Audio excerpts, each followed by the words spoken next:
Dans un village calme du centre de la France, en Sologne, vit une famille franco-sicilienne avec pour père de famille Francesco et Émilie sa femme et leurs 2 enfants. Un photographe les a suivis durant une journée afin de comprendre comment ils vivent, comment ils ont réussi à s'installer et à s'intégrer dans ce village loin de leur lieu de rencontre. Ils nous ont donné rendez-vous au centre équestre. Pendant que leurs enfants s'amusent, Francesco raconte. Il faut s'adapter, oui, effectivement, ça change beaucoup.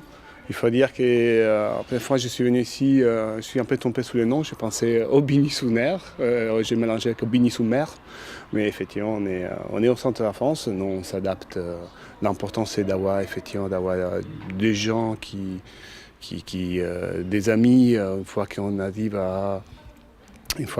à trouver, à créer un cercle d'amis, ça passe sans problème. Et aujourd'hui, on bouge beaucoup aussi, hein. Il n'y a pas de problème avec les avions, on est à côté de Paris. Donc, on est au centre de l'Europe, on n'hésite pas à prendre un avion et partir en Sicile, mais aussi d'autre part en France.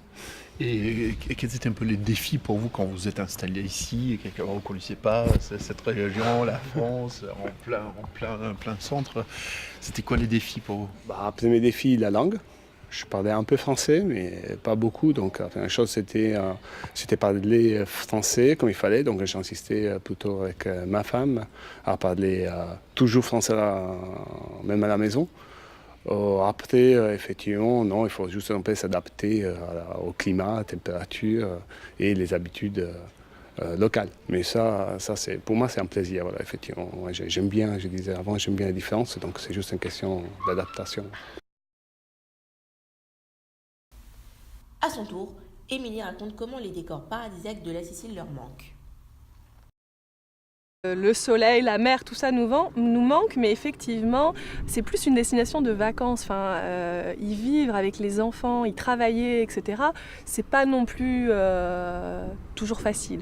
Hein, Donc c'est pour ça que finalement, quand on a eu le projet de construire notre famille, les enfants sont arrivés, on a trouvé une belle qualité de vie familiale ici, en gardant toujours cette destination comme nos favorites, puisqu'on y va très, très fréquemment. On y passe nos étés.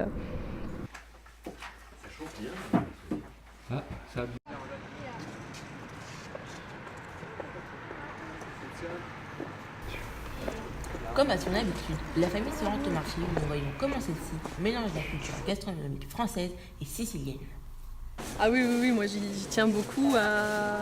J'adore déjà la cuisine italienne et j'adore mixer. Puis pareil, avec nos différents voyages, pouvoir apporter toujours un peu de nouveauté, un peu de mélange. On mange du chèvre, mais on mange aussi pas de maison, à table, sans problème. Des pâtes au quotidien, ça c'est une certitude. On a nos soirées pizza traditionnelles du vendredi soir. On arrive à mixer tout ça.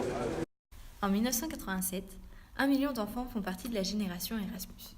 En 2014, un étudiant Erasmus sur 4 s'est marié grâce à ces rencontres culturelles.